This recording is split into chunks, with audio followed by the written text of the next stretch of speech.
What's up, YouTube? Georgia Silver Hunter back, and today we're going to do a little bank versus bank coin roll hunt. So I was out this weekend returning my $50, trying to think of something I could do that would be a little bit different, even though it's still coin roll hunting, and they didn't have a whole lot of change on site at the Wells Fargo I was at. So I was able to get 5 rolls of each denomination, quarters, dimes, and nickels. And I thought, let me stop at a different bank on the way home and see what they could do. And the Fifth Third Bank was able to supply me with these. Unfortunately, they didn't have more customer wrap change, so we do have some Brinks and Loomis wrapped rolls over here. But we're going to go ahead and jump into this. We'll do head-to-head, quarters versus quarters, dimes versus dimes, and nickels versus nickels, and see which bank either has the best customer wrapped rolls or potentially the best bank wrapped rolls, at least this past weekend. So let's jump into it.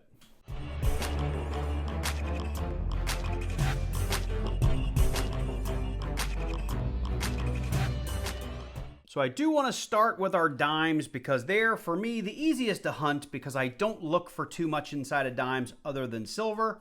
I will occasionally look for that 2004 double ear and, of course, the low mintage 2009 and the 1996 W. But oftentimes I literally just unwrap these, look for silver, and then get them rewrapped and back to the bank because my eyes are getting old and those other coins that I talked about are getting pretty tough to find out in the wild. So I don't spend a whole lot of time looking for them. So we're going to go ahead and open all of these rolls on camera and just edge hunt them for you, looking for that silver. And the dime should go pretty quick. And if we don't find anything, we'll show all the rolls being open, but we'll just skip right through them in fast forward mode. So nothing there. All right, roll number 1. Here is roll number 2.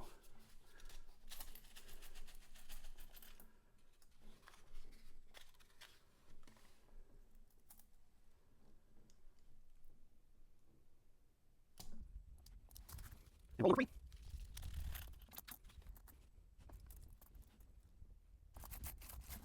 Here is roll number 4.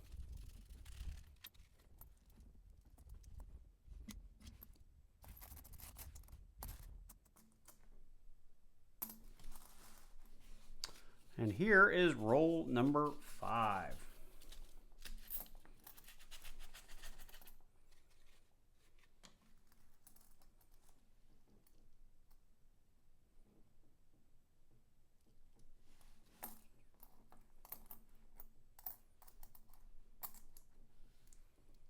Oh, look at that, right here on the end. We got ourselves a silver dime, it looks like. See what year we have. This is a 1964, no mint mark on the back, so that's a Philadelphia. So that is pretty cool. I was not expecting to find any silver in these dimes, but I will definitely take it. I don't find a lot of silver dimes these days, but that was a welcome surprise. Let me just look through here for some proofs or anything else that might be interesting. It's a 2004, no double ear. All right, well, let me get these cleaned up, and we're going to go ahead and jump in to the Fifth Third dimes, and it's going to be tough to beat a silver dime. All right, well, Wells Fargo up 1 silver dime. Let's see what Fifth Third has in store for us. I'm going to start with these customer wrapped rolls, simply because they'll be the easiest to get through. And I already see one surprise coming out of this pretty beat up wrapper. Obviously, you can see it really well right there. See what we got. This looks like a 1-cent euro. I don't know where it's from. Obviously somewhere in Europe. But that's kind of interesting. It's a foreign. It's a find. We'll take it. Just spread these out, see if there's any proof-like coins in here. There's one older looking guy. I'll just beat up 1977. Come here. Is that the same one? No, that's a 1983. All right, we're going to push these this way. We don't want to lose our 64, though. All right, roll number 1. And like the first 5 rolls, if we don't find anything, we'll fast forward until we do. But I want you guys to see these coming out of the wrap. And nothing there. Nothing there.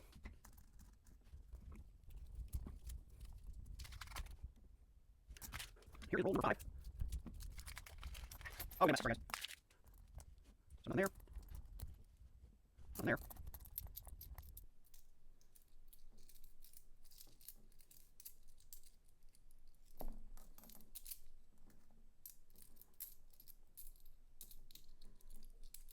Come here. And nothing there.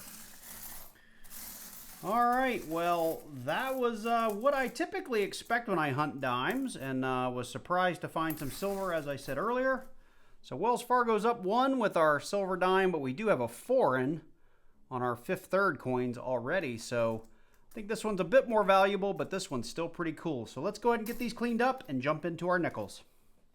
All right, well, let's go ahead and get into these nickels. Again, we'll do Wells Fargo first and see how we do.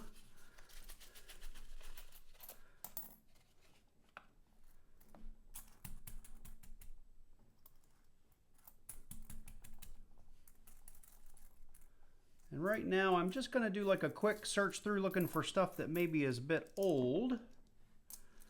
And I will go back through and look at the coins individually. And if I find something that I miss in this first pass, I will be sure to bring you back in. But I do just want to get through these quickly so you can see them coming out of the wrappers. There's old, this is 1964. There's a little old. 1964. One in there.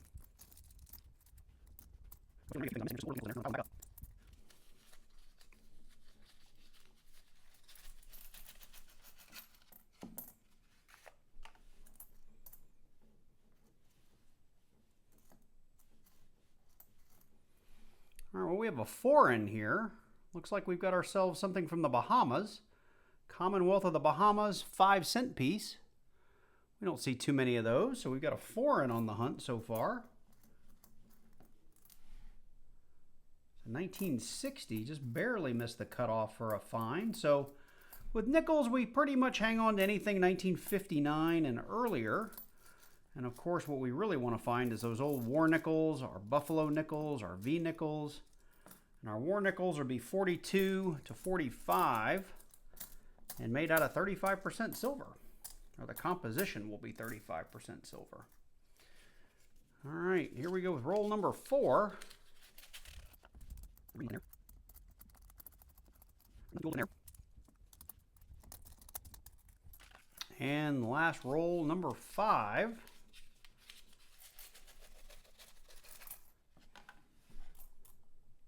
See something old in here. Old looking. Oh, look at that. We got a buffalo too. Got a 1949. Very cool. So something on the hunt. 49 Philly. And right behind it, we got ourselves a buffalo. And it does appear to be dateless. But not a bad buffalo, just missing the date. So we'll take a buffalo all day. That's a 62. So this, I think, twice in a row, roll number 5 has come through in the customer wrap. So let me go through these. If I find anything else, I'll bring you in. Otherwise, we're going to move on to the 5th third coins. All right, so we've cleaned up the Wells Fargo rolls, and I did notice as I was looking at our buffalo nickel, we do have a mint mark. We've got a D down there, and a lot of times the D mint mark is a bit more lower mintage, so I do want to go ahead and nick-a-date this really quickly and see if we can get a date off of it. All right, so for those of you that don't know, this is called nick-a-date. It is a date restorer for nickels. You typically want to put one small drop as best you can over the date area. Now this stuff can be pretty tough to get just a very small dot on, but we're going to try here on camera.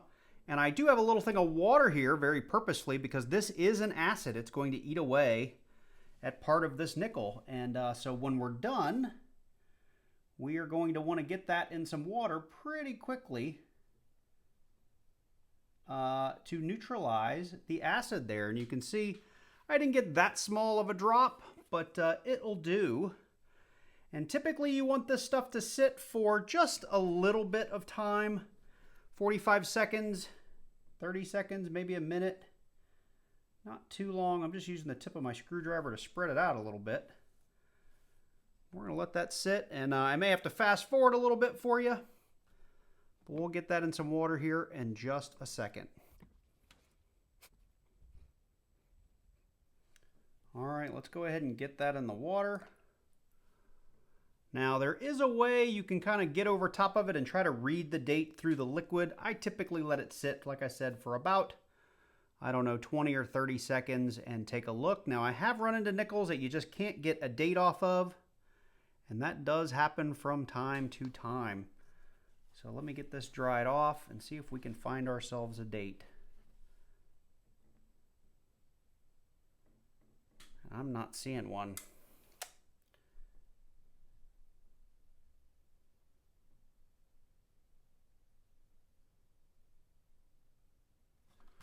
Nope.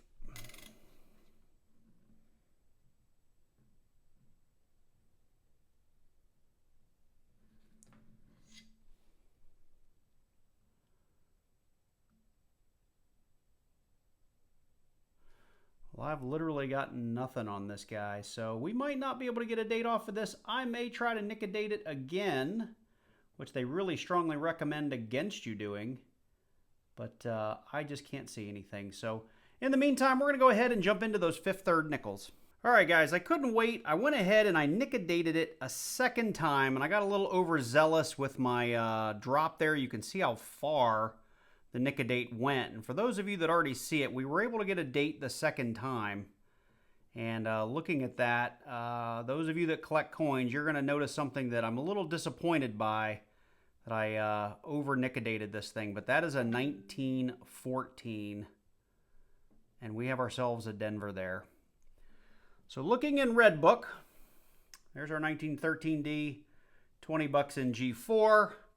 Coming down to our 1914D, 3.9 million in G4. It is a $105 coin. So we found like the holy grail of Buffalo nickels, and I over-nick-a-dated it.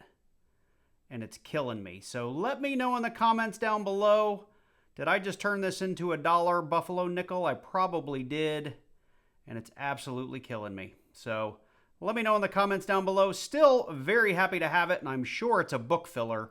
So worst case, we'll drop it in our Buffalo nickel album, but this could have been a really nice find had I not over-nick-a-dated that.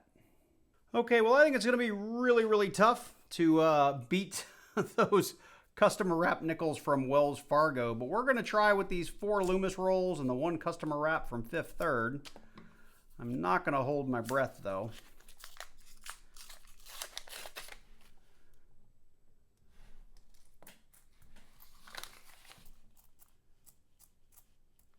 Hopefully this is all on camera for you. I'm just looking for something old like last time. There's a 64, 64. There is a second year Jefferson nickel. We got ourselves a 1939 Philadelphia. That 39 is riddled with DDOs and DDRs. I'm just checking real quick under the scope. If I have something, I'll bring you in, but not seeing it. Yeah, it looks like a regular 39, but that's a find. We'll take that. Right behind it, another 64. So nothing else there. Not a bad start to our Loomis nickels. There's going to be something old right here on the end. I think that's looked like a 51 or a 41, but we're going to check that out.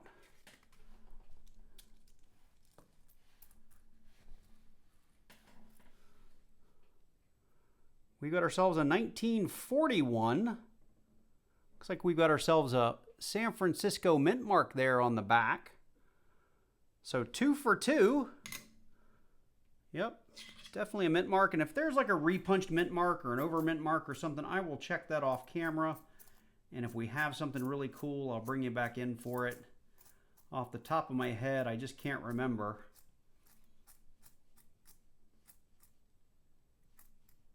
So nothing else jumping out there. Let's see if we can go 3 for 3.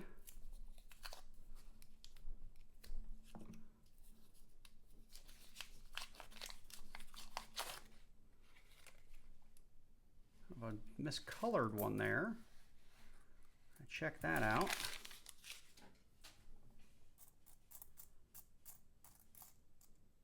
There's a 54. Jumped right out at me. So that's 3 for 3. 54 Denver. So 3 finds.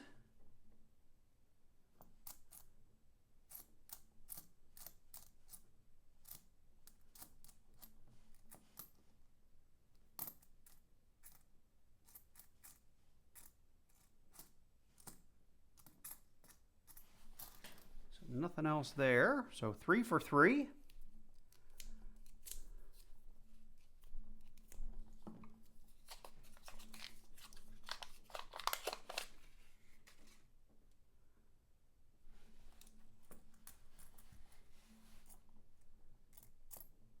$73.63. There's a triple die obverse on the 63. I was just checking for that really quick.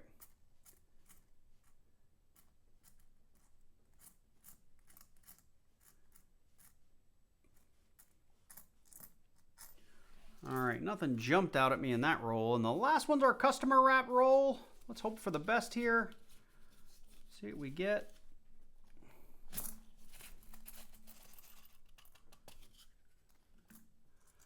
See some old stuff that fell out of the back there, or some coins that fell out of the back. It's an 88. That looked old. What do we have here? Got another 1941. This time we've got a Philadelphia. Right behind it, we've got a 1940 Philadelphia. Well, I think we were either 5 for 5 or 4 for 5 here in our fifth third rolls. This is a 1957, looks like a Denver. So another keeper. Not a bad little hunt for so few rolls.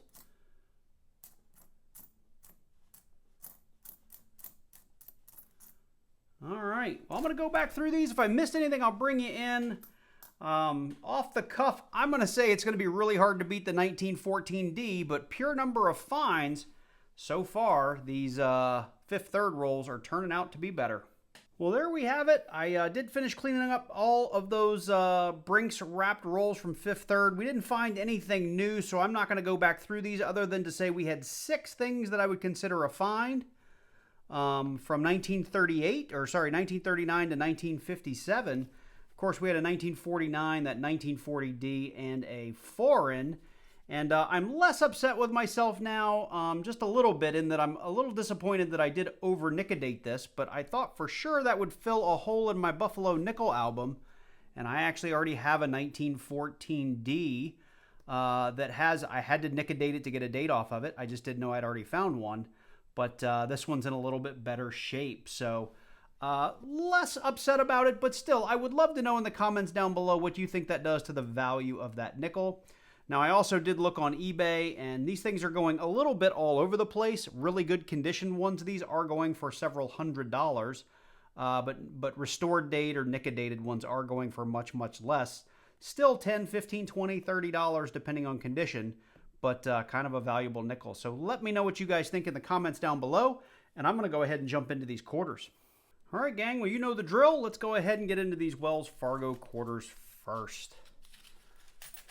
Now, I am just going to silver hunt these. I will go back. I'm not going to try to sort through them like I have the last couple of denominations, and I will bring you guys in as we find things, which I hope we find things. That's no guarantee, but typically, I always find at least like a die chip or some basic minor error in about every quarter hunt that I do.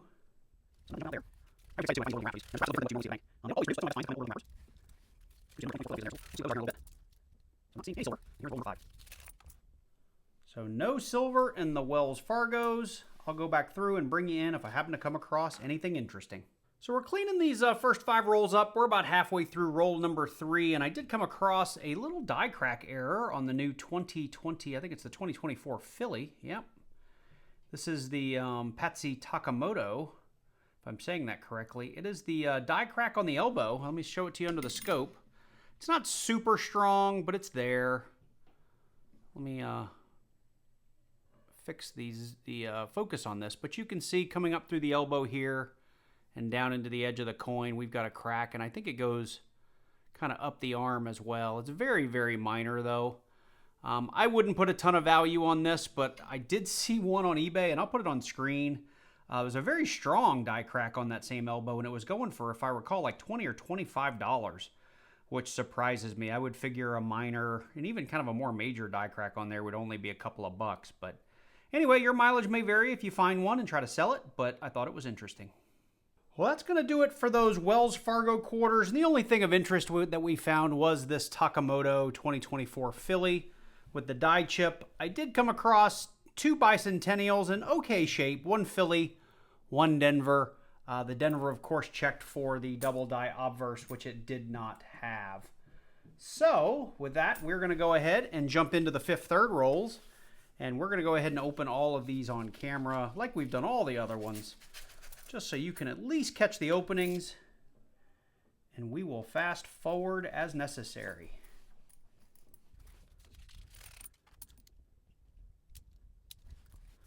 Now you're backwards, so no more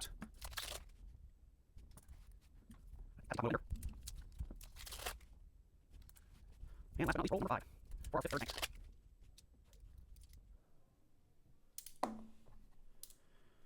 Okay, well, nothing in the way of silver in those 5 rolls, but I'm going to go through them like we did the last 5, and I'll bring you in as we find something. Well, that's going to do it for this hunt, and I want to get through a real quick recap of both the Wells Fargo and the Brinks rolls. As you can see, the number of finds is fairly consistent. However, I'm going to have to give the Wells Fargo rolls the win here because we did come away with one silver dime, 1964. We found that 1914 Denver Buffalo nickel that I very badly nickedated on camera for you guys, but very excited to have that. Of course, we did have one 40s nickel and one foreign, and then we did come away with a Denver and a Philadelphia bicentennial, both in really good shape. I'll probably hang on to both of them. And that one, I think it was the die crack here in the elbow of the Patsy Takamoto. Now on the fifth third side, we did not do as well. We did get misstuffed by 1 cent euro coin in the dimes, which effectively is a 10-cent loss, but still kind of cool to find some foreigns. But we did come away with a fair number of 30s through 59s here.